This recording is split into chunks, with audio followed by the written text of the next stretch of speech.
പ്രിയതുകാർക്ക് സുഹൃത്തുക്കളെ എല്ലാവർക്കും എൻട്രിയിലേക്ക് സ്വാഗതം. ഞാൻ രാജേഷ് സാർ. നമ്മൾ ലോകചരിത്രം പഠിച്ചുകൊണ്ടിരിക്കുകയാണ്. കഴിഞ്ഞ ക്ലാസ്സുകളിലൂടെ ഐക്യരാഷ്ട്രസഭയും അവയുടെ പ്രധാനപ്പെട്ട ഘടകങ്ങളും നമ്മൾ സമ്പൂർണ്ണമായി പഠിച്ചു. നിലവിലുള്ള 5 ഘടകങ്ങളിൽ ഒന്നാണ് സാമ്പത്തിക സാമൂഹിക സമിതി. ആ സാമ്പത്തിക സാമൂഹിക സമിതി പ്രധാനമായും പ്രവർത്തിക്കുന്നത് ഐക്യരാഷ്ട്രസഭയുടെ പ്രത്യേക ഏജൻസികളുടെ കോർഡിനേഷനാണ്.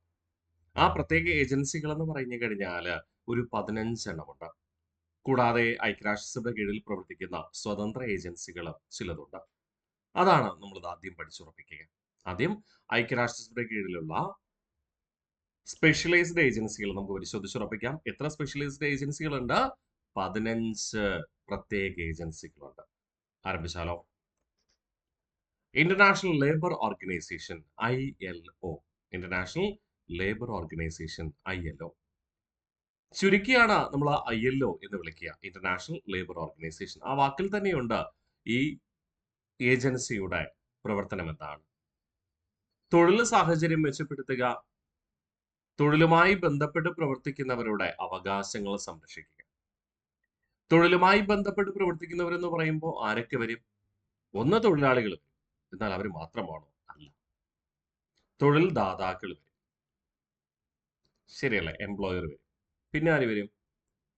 ഏത് രാജ്യത്താണോ ഈ സ്ഥാപനം പ്രവർത്തിക്കുന്നത്, ഏത് രാജ്യത്താണോ തൊഴിലാളികൾ നിലകൊള്ളുന്നത്, ആ രാജ്യവുമായി ബന്ധപ്പെട്ടിരിക്കും. കാരണം ആ രാജ്യത്തെ അടിസ്ഥാന നിയമാവലിയുടെ അടിസ്ഥാനത്തിലായിരിക്കും അവിടെ തൊഴിൽ സാഹചര്യം. അതുകൊണ്ട് തന്നെ രാജ്യങ്ങളുടെ, തൊഴിലുടമകളുടെ, തൊഴിലാളികളുടെ അവകാശങ്ങൾ സംരക്ഷിക്കുവാനായിട്ട് പ്രവർത്തിക്കുന്ന ഐക്യരാഷ്ട്രസഭയുടെ പ്രത്യേക ഏജൻസിയാണ് international labour organisation. Established on 11th April 1919, a component of the League of Nations. League of നാഷൻസിന്റെ ഉപഘടകമായി രൂപീകരിക്കപ്പെട്ട ഈ ഇന്റർനാഷണൽ ലേബർ ഓർഗനൈസേഷൻ ആസ്ഥാനം ജിനീവയായിരുന്നു. Become a UN specialised agency in 1946. 1946 league of nations പിരിച്ചുവിട്ടപ്പോൾ ലീഗ് ഓഫ് നാഷൻസിന്റെ ഉപഘടകമായിരുന്ന ഇന്റർനാഷണൽ ലേബർ ഓർഗനൈസേഷനെ എന്താക്കി മാറ്റി? ഐക്യരാഷ്ട്രസഭയുടെ സ്പെഷ്യലൈസ്ഡ് ഏജൻസിയാക്കി മാറ്റി. മറ്റൊരു ഉപഘടകമായ ഇന്റർനാഷണൽ ക്രിമിനൽ കോർട്ട് അല്ലെങ്കിൽ ഇന്റർനാഷണൽ കോർട്ട് ഓഫ് ജസ്റ്റിസിനെ എന്താക്കി മാറ്റി? ഐക്യരാഷ്ട്രസഭയുടെ ഘടകമാക്കി മാറ്റി. ലീഗ് ഓഫ് നാഷൻസിന്റെ രണ്ടാമത്തെ ഉപഘടകമായ ഇന്റർനാഷണൽ ലേബർ ഓർഗനൈസേഷനെ ILO എന്താക്കി മാറ്റി? ഐക്യരാഷ്ട്രസഭയുടെ സ്പെഷ്യലൈസ്ഡ് ഏജൻസിയാക്കി മാറ്റി. ഏത് വർഷം? 1946. എന്താണ് പ്രധാന ലക്ഷ്യം? Ensure social justice, improve living standards and maintain economic stability. International labour organisation പ്രധാന ലക്ഷ്യം എന്ന് പറയുന്നത് തൊഴിലാളികൾക്കും തൊഴിലുടമകൾക്കും രാജ്യങ്ങൾക്കും സാമൂഹിക നീതി ഉറപ്പാക്കുക, സോഷ്യൽ ജസ്റ്റിസ്, ജീവിത നിലവാരം ഉയർത്തുക, സാമ്പത്തിക സ്ഥിരത നിലനിർത്തുക തന്നെയാണ്. തൊഴിലാളികൾക്ക് മാത്രമല്ല, തൊഴിലാളികൾക്ക്, തൊഴിലുടമകൾക്ക്, ആ തൊഴിലുടമയും തൊഴിലാളികളും സ്ഥിതി ചെയ്യുന്ന രാജ്യത്തിനും. ഓക്കെ അല്ലേ? Membership 187. Motto: if you deserve peace, cultivate justice. സമാധാനം ആഗ്രഹിക്കുകയാണെങ്കിൽ നീതി വിളവെടുക്കാനായിട്ട് ശ്രമിക്കുക. If you deserve peace, cultivate justice. The only UN agency with a tripartite structure. Tripartite structure എന്ന് പറഞ്ഞു കഴിഞ്ഞാൽ ത്രികക്ഷി ഭരണ സംവിധാനമുള്ള ഒരേ ഒരു സ്പെഷ്യൽ ഏജൻസിയാണ് ഇന്റർനാഷണൽ ലേബർ ഓർഗനൈസേഷൻ. ഞാൻ പറഞ്ഞു, തൊഴിൽ സംരക്ഷണമാണ് ലക്ഷ്യം. അതുകൊണ്ട് തന്നെ തൊഴിലാളികളുടെ പ്രതിനിധികൾ ഈ സംവിധാനത്തിൽ അംഗങ്ങളാണ്. തൊഴിലാളികളുടെ അവകാശ സംരക്ഷണത്തിന് തൊഴിലുടമകളുടെ പ്രതിനിധികൾ ഈ സംവിധാനത്തിൽ അംഗങ്ങളാണ്. തൊഴിലുടമകളുടെ അവകാശങ്ങൾ സംരക്ഷിക്കുക.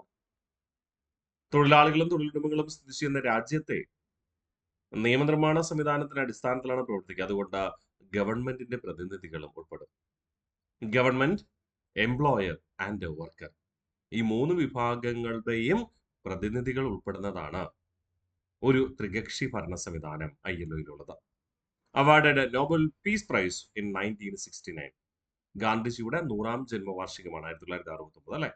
ആ വർഷം നമ്മുടെ ഇന്റർനാഷണൽ ലേബർ ഓർഗനൈസേഷന് സമാധാന നോബൽ പുരസ്കാരം ലഭിക്കുകയും ചെയ്തു. സെറ്റ് അല്ലേ? അപ്പൊ നമ്മൾ ആകെ പഠിച്ചത് 2 സ്ലൈഡ്. എന്തൊക്കെ? International Labour Organization established on 11th April 1919, a component of the League of Nations. Headquarters Geneva, become a UN specialized agency in 1946. Objective: ensure social justice, improve living standard, and maintain economic stability. Membership 187. Motto: if you desire peace, cultivate justice. PS ഒരുപാട് തവണ ചോദിച്ചിട്ടുണ്ട്, മറന്നുപോലെ. The only UN agency with a tripartite structure: government, employer, and worker. Awarded the Nobel Prize in 1969. ഐക്യരാഷ്ട്രസഭയുടെ രണ്ടാമത്തെ പ്രത്യേക ഏജൻസിയിലേക്ക് പോകുന്നു, food and agriculture organisation, FAO, food and agriculture organisation. സ്ഥാപിതമായത് 1945 October 16 അതിന്റെ ഓർമ്മ നിലനിർത്തുവാനായിട്ട് ലോക ഭക്ഷ്യദിനമായി കണക്കാക്കുന്നത്, വേൾഡ് ഫുഡ് ഡേ ആയിട്ട് കണക്കാക്കുന്നത് October 16. First organisation formed after the second world വാർ. ആ വാക്ക് ഇമ്പോർട്ടന്റ് ആണ്. The first organisation formed after the second world വാർ. രണ്ടാം ലോക മഹായുദ്ധത്തിന് ശേഷം രൂപീകരിക്കപ്പെട്ട ആദ്യ സംഘടനയാണ് ഫുഡ് ആൻഡ് അഗ്രികൾച്ചർ ഓർഗനൈസേഷൻ. അപ്പൊ ഐക്യരാഷ്ട്രസഭ ഇതിനു ശേഷമാണ്, മുൻപാണോ? ഇതിന് ശേഷമാണെന്നേ. ഐക്യരാഷ്ട്രസഭ രൂപീകരിക്കുന്നത് 1945 ഒക്ടോബർ 24 അല്ലേ? ഔദ്യോഗികമായി രണ്ടാം ലോക മഹായുദ്ധം എന്നാണ് അവസാനിക്കുക? 1945 സെപ്റ്റംബർ മാസം 2-ാം തീയതിയാണ് അല്ലേ?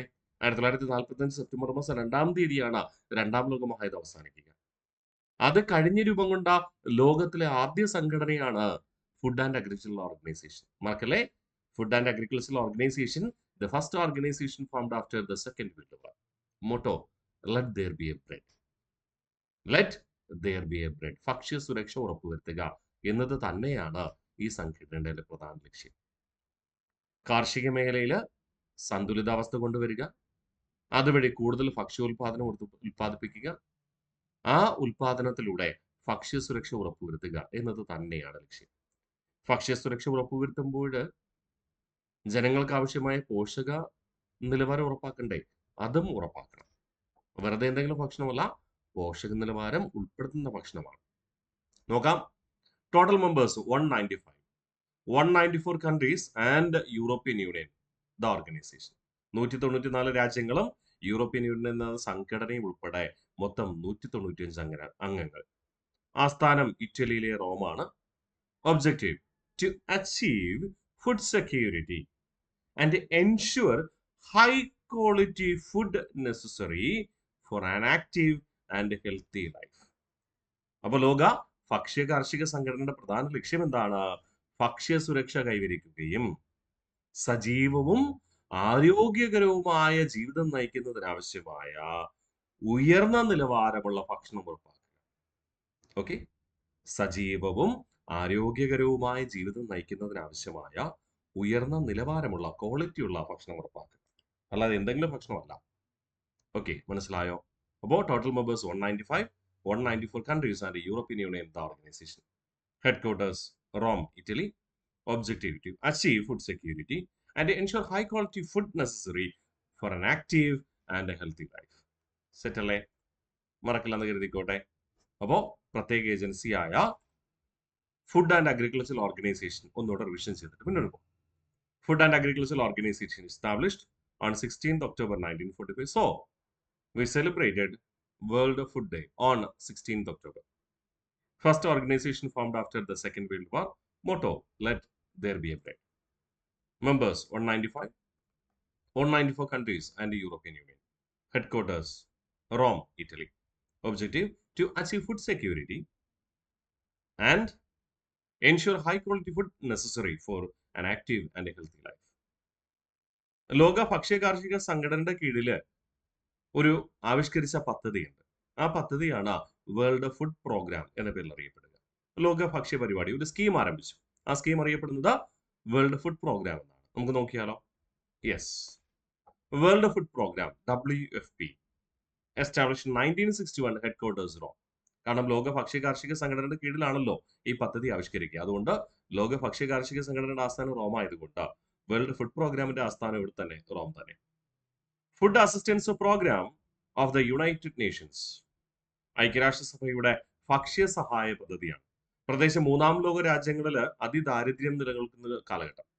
1960-കളിൽ അഭയാർത്ഥി പ്രവാഹം ഉണ്ടാവുകയും മൂന്നാം ലോക രാജ്യങ്ങളിൽ അഥവാ അവികസിത രാജ്യങ്ങളിൽ ദാരിദ്ര്യവും പട്ടിണിയും കൊടികുത്തിയുമാണ് കാലഘട്ടം. അപ്പൊ ഐക്യരാഷ്ട്രസഭ ഇടപെട്ടുകൊണ്ട് മറ്റ് സമ്പന്ന രാജ്യങ്ങളിൽ നിന്നോ വികസന രാജ്യങ്ങളിൽ നിന്നോ സാധിക്കുന്നവർക്ക് ഭക്ഷ്യധാന്യങ്ങൾ നൽകുവാനായിട്ട് ആവശ്യപ്പെട്ടു. ആ ഭക്ഷ്യധാന്യങ്ങൾ ഈ മൂന്നാം ലോക രാജ്യങ്ങളിലെ ദാരിദ്ര്യം ഒഴിവാക്കാൻ വേണ്ടി ഒരു പരിധിവരെ ഉപയോഗിക്കാൻ ഐക്യരാഷ്ട്രസഭയ്ക്ക് കഴിഞ്ഞു എന്നതാണ് യാഥാർത്ഥ്യം. അപ്പോൾ food assistance programme of United Nations or food and agricultural organisation awarded the Nobel peace prize in 2020. പ്രാധാന്യമുണ്ട്. ലോക ഭക്ഷ്യ കാർഷിക സംഘടനയുടെ കീഴിൽ രൂപീകരിച്ച ഒരു പ്രധാന പദ്ധതിയായിരുന്നു ലോക ഭക്ഷ്യ പരിപാടി, വേൾഡ് ഫുഡ് പ്രോഗ്രാം. 1961 സ്ഥാപിതമായി. ആസ്ഥാനം റോം തന്നെ. ഐക്യരാഷ്ട്രസഭയുടെ ഭക്ഷ്യ സഹായ പദ്ധതിയാണ്. സമാധാന നോബൽ പുരസ്കാരം ലഭിച്ചതോ 2020. സെറ്റാണേ. അടുത്ത പറയട്ടെ. ഇനി അടുത്ത പറയുന്നു, കാർഷിക മേഖലയിൽ കൂടുതൽ ഇൻവെസ്റ്റ് ചെയ്തു കഴിഞ്ഞാൽ മാത്രമേ ഭക്ഷ്യോൽപാദനം വർദ്ധിപ്പിക്കത്തുള്ളൂ. കണ്ടുപിടുത്തങ്ങൾ ഉണ്ടാവണം. കാരണം കൃഷിഭൂമി അനുദിനം കുറഞ്ഞുകൊണ്ടിരിക്കുകയാണ്. ജനസംഖ്യ വർധനവ് കാരണം കൃഷി ചെയ്യാനുള്ള സ്ഥലം വളരെ കുറവാണ്. ആ കുറഞ്ഞ സ്ഥലത്തുനിന്ന് ജനസംഖ്യ വർദ്ധിച്ചുകൊണ്ടിരിക്കുകയാണ്. കൂടുതൽ ജനങ്ങൾക്ക് ആവശ്യമായ ഭക്ഷ്യോൽപാദനം ഓരോ വർഷവും വർദ്ധിപ്പിക്കണം. സ്ഥലം കുറഞ്ഞുകൊണ്ടിരിക്കുന്നു, എന്നാൽ ഭക്ഷ്യോൽപാദനം വീണ്ടും വീണ്ടും വർദ്ധിപ്പിക്കേണ്ട ആവശ്യകതയുണ്ട്. അതുകൊണ്ട് പുത്തൻ കണ്ടുപിടുത്തങ്ങൾ രൂപീകരിക്കണം. കുറഞ്ഞ ഭൂപ്രദേശത്തേക്ക് തന്നെ കൂടുതൽ വിളവ് കിട്ടാമെന്ന് പരിശോധിക്കണം. എങ്ങനെയാണ് കൂടുതൽ അത്യുൽപാദന ശേഷിയുള്ള വിത്തനങ്ങൾ വികസിപ്പിക്കണം. ഇതിനൊക്കെ വേണ്ടിയിട്ട് രൂപീകരിക്കപ്പെട്ടതാണ് മറ്റൊരു പ്രത്യേക ഏജൻസി, അന്താരാഷ്ട്ര കാർഷിക വികസന നിധി, international fund for agriculture development. മറ്റൊരു സ്പെഷ്യൽ ഏജൻസിയാണ് കേട്ടോ. International fund for agriculture development, IFAD, established in December 1977. Headquarters Rome. Total members 178. The main objective, provide financial support for agricultural projects to improve nutrition and increase food production. അപ്പോൾ സ്വാഭാവികമായിട്ട് കാർഷിക മേഖലയിൽ ഉപയോഗിക്കുന്ന ഭൂമി കുറഞ്ഞു വരുന്നു. ആ ഭൂമിയിൽ നിന്ന് കൂടുതൽ ഉൽപാദനം നടത്തണം, അതിനുവേണ്ടി പ്രോത്സാഹനം നൽകണം. അതിനുവേണ്ടി ഐക്യരാഷ്ട്രസഭ രൂപീകരിച്ചതാണ് international fund for agriculture development എന്ന സ്പെഷ്യൽ ഏജൻസി. അപ്പോൾ international fund for agriculture development, IFAD, established in December 1977. Headquarters Rome. Members 178. Objective, provide financial support for agricultural projects to improve nutrition and increase food production. Set അല്ലേ? ഇനി അടുത്ത് പറയുന്നു, നാലാമത്തെ special agency, United Nations educational scientific and cultural organisation, UNESCO. United Nations educational scientific and cultural organisation, UNESCO. ഐക്യരാഷ്ട്രസഭയുടെ വിദ്യാഭ്യാസ, ശാസ്ത്ര, സാംസ്കാരിക മേഖലയിൽ സംഭാവനകൾ നൽകുക, ആ മേഖലയിൽ പ്രവർത്തിക്കുന്ന വ്യക്തികളെ ആദരിക്കുക, ആ മേഖലയിലെ പ്രവർത്തനങ്ങൾക്ക് കൂടുതൽ പങ്കാളിത്തം ഉറപ്പുവരുത്തുക എന്നിവയാണ് പ്രധാന ലക്ഷ്യമെന്ന് പറയുക. അതുകൊണ്ട് തന്നെ ഐക്യരാഷ്ട്രസഭയുടെ വിദ്യാഭ്യാസ ഏജൻസി എന്ന് വിളിക്കാറുണ്ട്. ഐക്യരാഷ്ട്രസഭയുടെ ശാസ്ത്ര ഏജൻസി എന്ന് വിളിക്കാറുണ്ട്. ഐക്യരാഷ്ട്രസഭയുടെ സാംസ്കാരിക ഏജൻസി എന്ന് വിളിക്കുന്നതിനെ എന്തിനെ തന്നെയാണ്? യുനെസ്കോ തന്നെയാണ്. വിദ്യാഭ്യാസ സമിതി, സയന്റിഫിക് സമിതി, ശാസ്ത്ര സമിതി, സാംസ്കാരിക സമിതി എന്നൊക്കെ അറിയപ്പെടുന്നത് യുനെസ്കോ തന്നെയാണ്. Established on 16th November 1945. Headquarters Paris in France. Total members 193. United Nations Educational, Scientific and Cultural Organization, established on 16th November 1945. Headquarters Paris, France. Total members 193. എന്താണ് ലക്ഷ്യം എന്ന് ഞാൻ പറഞ്ഞു. എന്താണ്? വിദ്യാഭ്യാസം, ശാസ്ത്രം, സാംസ്കാരികം എന്നീ മേഖലയിൽ രാജ്യങ്ങളെ ഏകോപിപ്പിക്കുക. ഓരോ രാജ്യങ്ങളിലുള്ള സാംസ്കാരിക വിവരങ്ങൾ മറ്റു രാജ്യങ്ങളെ അറിയിക്കുക. അതിലൂടെ മറ്റു രാജ്യങ്ങളും പുരോഗതി കൈവരിക്കുക. ശാസ്ത്ര വിദ്യാഭ്യാസ പ്രവർത്തനങ്ങൾ ഏറ്റവും മെച്ചപ്പെട്ട രാജ്യങ്ങളിൽ നിന്ന് മറ്റു രാജ്യങ്ങളിലേക്ക് പകർന്നു നൽകുക. അതിലൂടെ ലോകം മൊത്തം ഉന്നതിയിലേക്ക് വളരുക എന്നതാണ് യുനെസ്കോയുടെ ലക്ഷ്യം. നോക്കാം. Objective, promote coordination among countries through education, science and culture. Okay. Objective, promote coordination among the countries through education, science and culture. The list prepared by UNESCO including monuments, environmentally significant areas to be preserved worldwide. and on as world heritage list. ലോകരാജ്യങ്ങളിൽ സംരക്ഷിക്കപ്പെടേണ്ട സ്മാരകങ്ങളെയും പരിസ്ഥിതി പ്രാധാന്യമുള്ള പ്രദേശങ്ങളും ഉൾപ്പെടുത്തിക്കൊണ്ട് UNESCO തയ്യാറാക്കിയ പട്ടികയാണ് ലോക പൈതൃക പട്ടിക, വേൾഡ് ഹെറിറ്റേജ് ലിസ്റ്റ് എന്ന പേരിൽ അറിയപ്പെടുക. മനസ്സിലായി, ഇമ്പോർട്ടന്റ് ആണ്. ലോകരാജ്യങ്ങളിൽ സംരക്ഷിക്കപ്പെടേണ്ട സ്മാരകങ്ങൾ മോണുമെന്റ്സ്. എൻവയോൺമെന്റലി സിഗ്നിഫിക്കന്റ് ഏരിയാസ്, പരിസ്ഥിതി പ്രാധാന്യമുള്ള സംരക്ഷിത പ്രദേശങ്ങൾ എന്നിവ ഉൾപ്പെടുത്തി അവയെ തുടർന്നും സംരക്ഷിക്കണം എന്ന് ജനങ്ങളെ ബോധവൽക്കരിക്കുന്നതിന് വേണ്ടിയിട്ട് വേൾഡ് ഹെറിറ്റേജ് ലിസ്റ്റ് തയ്യാറാക്കിയിട്ടുണ്ട്. വേൾഡ് ഹെറിറ്റേജ് ലിസ്റ്റിൽ ഏറ്റവും കൂടുതൽ സ്ഥലങ്ങൾ ഉൾപ്പെട്ടിരിക്കുന്നത് ഇറ്റലിയിലാണ്. കാരണം റോമൻ സാമ്രാജ്യം ഭരിച്ചിരുന്ന ഇറ്റാലിയൻ ഭൂപ്രദേശത്താണ് ഒത്തിരി സ്മാരകങ്ങളുള്ളത്. അപ്പോൾ വേൾഡ് ഹെറിറ്റേജ് ലിസ്റ്റിൽ ഏറ്റവും കൂടുതൽ സ്മാരകങ്ങൾ ഉൾപ്പെട്ടിരിക്കുന്നത് ഏത് രാജ്യത്താണ്? ഇറ്റാലിയൻ രാജ്യത്താണ് കേട്ടോ, മറക്കല്ലേ. ഇനി അടുത്ത് പറയുന്നു, 2 art form from Kerala inscribed on the World Heritage List. Koodiyattam and Mudiyettu.